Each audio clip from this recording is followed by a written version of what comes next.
naka-group din ulit siya, kaya papasok ka na naman dyan sa group na yan. So, iwasan yung yung malaming group.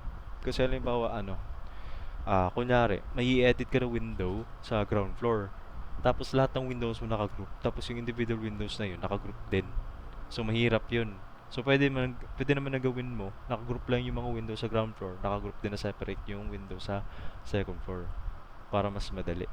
Or, kung pare-parehas lang naman, edi gawin mo lang na na components. Kagaya dito. So, di ba ito, na-edit na ako. So, ulitin ko lang papasok ako sa group niya, double click, tapos eto, sa isang to, double click na naman, then magpo-pull na ako. Since 1,300 yun, may 1,300 na ilalagay ko dito. Tapos, double click na lang to, since same lang naman yung value. Nakikita na papansin nyo, gumagalaw din siya. Kasi isang lang siya, isang block lang siya. So, pull ko na lang to, 50. 50. Then same dun sa opening na ginawa ko. Select nyo na lang to lahat. Tapos M. Then copy nyo na lang. Hindi meron na kayong meron na kayong frame. Tapos delete nyo na lang yung mga excess na lines. Para malinis tignan. So ayun, may napansin kayo na may natanggal. Kasi yung dito sa top, wala siyang line na papunta dito. Mas kinuha natin ito sa baba. Di ba ni-copy natin to? Ayan.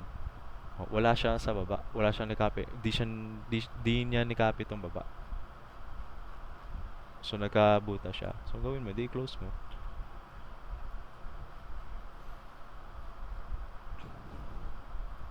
Ayan. So, meron ka ng outer frame.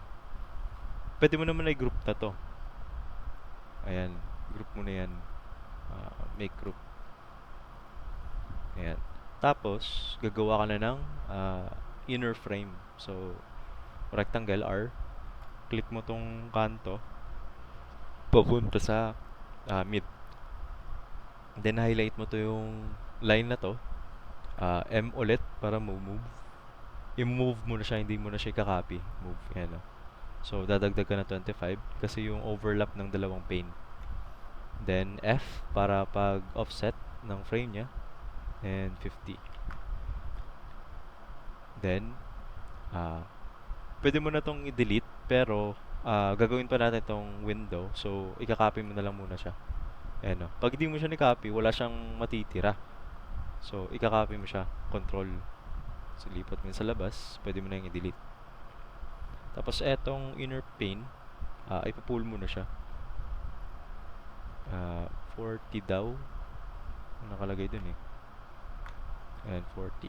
Tapos, iti-triple click mo na siya para ma-select yung buong shape. So, don't worry kasi naka-group naman itong inner frame. Hindi siya masasali. So, triple click. Right click. Make group. Yan. Tapos, ito naman yung pane. Pull nyo. 14 at least. 14 millimeters. Tapos, di ba glass to? So, pwede ka na maglagay ng material dito. Punta ka dito sa materials, sa select, dito sa drop down na to. Tapos, pindutin nyo yung glass, hanapin nyo yung glass. Then, usually ginagamit ko dito, ito lang eh. Tapos, select mo to lahat. Yan, glass na siya. Then, i-group mo to. Group. Tapos, i-move mo. Mag-zoom in ka papunta dun sa sa kung saan mo gusto maging reference. Tapos, kukunin mo yung pinakagitna niya. Dito. Silalagay mo na dun siya sa pane. Dito. Gigitna mo din siya. Ayan. So, meron ka lang isang pane na window. So, pasok ko muna yan.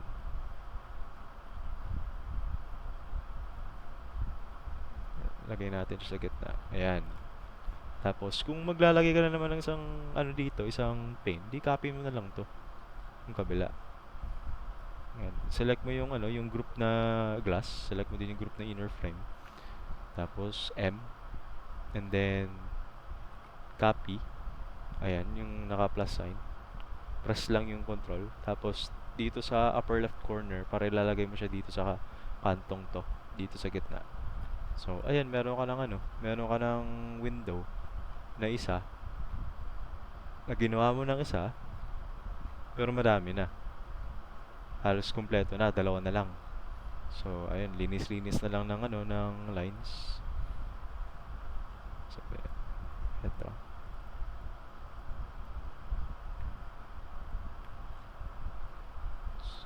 Look lang, erase. Ayan. So, pangit naman kulay pink yung yung frame ng bintana natin. So, palitan natin ng kulay. Dito sa solid colors. Then, ang ginagamit ko dito is yung etong steel smoke na M06. Then,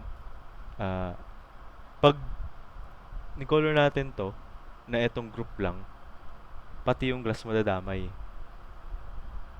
Usually, yung glass nadadamay. So, siguro sa instance ito hindi kasi may sarili na siya. Hindi. Yung group lang mismo yung nalagyan ng kulay. So, napansin nyo yung etong isa, hindi naman siya nakulayan. So, kailangan yung pumasok dun sa mismong niya, sa mismong editor niya, sa mismong space na i-edit mo siya. Halimbawa, etong group na to. Double click mo para eto na lang ng mga bare faces. Tapos, Control A para pati kasi kung maglalagay ka ng color sa isang face, yung sa kabila niya, usually hindi yun nakukulayan. So, mas maganda, i-Control A mo, saka ka magkulay. Ayan. Tapos dito din sa kabila, ay sa inner pane. So, since parehas lang naman to, color gray. Control A. Yan. Ayan. Then, ito din isa. Control A. Then, bucket and paint. Then, okay na. Gano'n ka ng mga windows. So, ito din na isa. So, same lang din naman ang process dito sa kabila. So, double click para mapunta ka sa group edit niya. Then, 1,300. And 50. 50 ulit. Select M. Press Control. Sa reference point. Then, linisin nyo muna.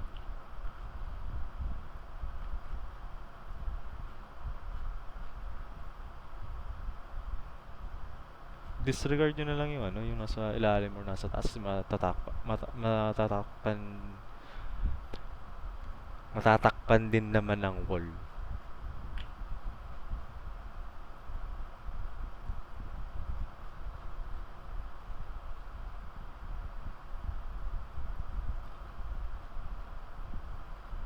Yan.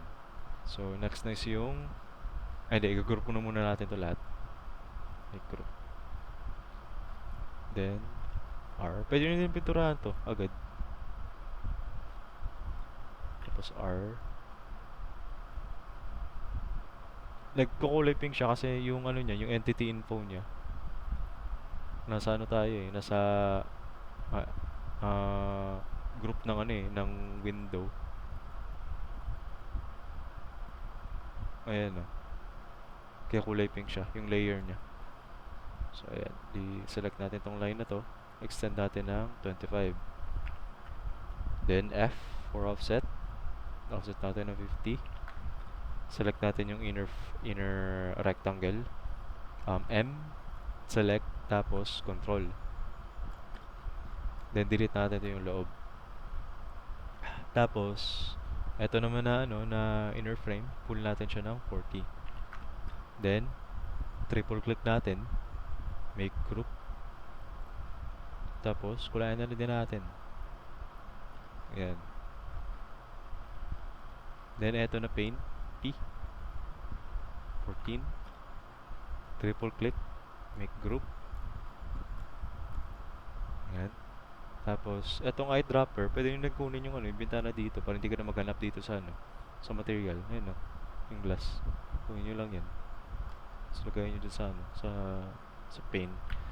Then, M to move. yung gitna na reference. So, lalagay nyo dito sa gitna ng inner frame ng window. Then select yung inner frame, then yung glass. Usog na natin siya pa loob. Itong kantong to, lalagay mo na dyan sa loob. Then select mo na siya yung inner frame tsaka yung glass. Para i-copy mo na siya dito sa isa pang window pane. So ayan, meron ka ng bintana na isa pa. So ayan, oh. Kumpleto yung bintana mo, hindi ka na hindi ka na magka-copy-copy pa na ano. Pwede mo nang ilagay ito lahat. So ang height niya, 'di ba, from dito sa line na to, 900. Ayan. Pwede mo nang ilagay sa ano, sa butas. Automatic na. Nakalinya na lahat. Ganun lang kadali. Kung gusto mong naka-separate siya, hindi siya naka-group. Pero naka-ano pa naman siya, parang isolated lang siya sa isang wall. So, explode mo. Ayan, so isa-isa na siya. Mas madali. So, ayun. So, next na natin is yung doors. So, ako pag nagdo-doors kasi ako sa SketchUp. Usually, gumagamit na lang ako ng SKP file or yung parang block file niya. Sa Windows lang ako na gumagawa ng mano-mano. Ayun, so for the sake na from basics, so gawa tayo ng sarili natin mga pinto. So ayan, select lang natin 'yan. Yun, ito din. Control C para ilabas natin siya sa para hindi lang mawala yung sa reference natin. So Control V. Ayan, nasa labas na siya. Tapos, etong tatlo, pare-parehas lang yan. So, pwede natin siyang i-edit. So, double click. P, pull. 2,100. Hindi. 2,150. Kasi yung jump pa. Tapos, 2,150 din to. Ayan. So, yung jump niya, di 2,150 na. So, bababa na lang tayo ng 50. So, click nyo to. Ayan. Tapos para hindi gumalaw yung height, tapos maglalagay tayo ng reference dito na para maging 50. Control. Ayan, no. Tapos lalagay na lang kayo ng value ng 50. Ayan. Tapos ito na yung ipo-pull nyo.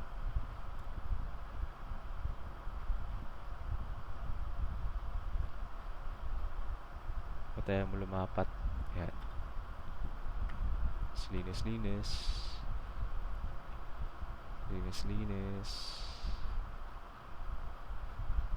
Ayan. Tapos ito naman na door mismo. So 1,000 lang, 1,000 to 2,100 lang to. Ayan. So ito yung doorknob, tanggalin ko na lang yun. Pangit tignan eh. Ayan. So tanggalin natin tong hindi naman yung kailangan. So kung gusto nyong magagalaw nyo yung mismong door, so pwede naman na hindi nyo muna siya ipo-pull. Baba nyo na muna to. Ay hindi, Control Z na lang para walang problema. Ayan. So i-group nyo muna to yung door jump. Ayan. Kung isa-select nyo yung ganun, yung nasa baba di siya madadali. So add na lang yung hole. Ayan. So group, make group. Ayan. So pwede mo nyo itong gawin din na group. Pull nyo yan. 2,100. Ayan. So pwede nyo na itong i-rotate. Kung gusto nyong partially open, fully open, or nakasara siya. So pwede yun. So dito yung reference niya sa hinge. Tapos pwede din yung kabuuan ng door. Ayan. Pwede nyo isara. Kayong bahala. So, try natin partially open lang. So, delete na natin ito yung iba. Yan. So, kung papalitan natin ng more pleasing na color, gawin natin na gray. Yan. So, ito naman na main door. Same din na process. Double click. Pull nyo. To 150. Double click. Click yung isa, control, pababa,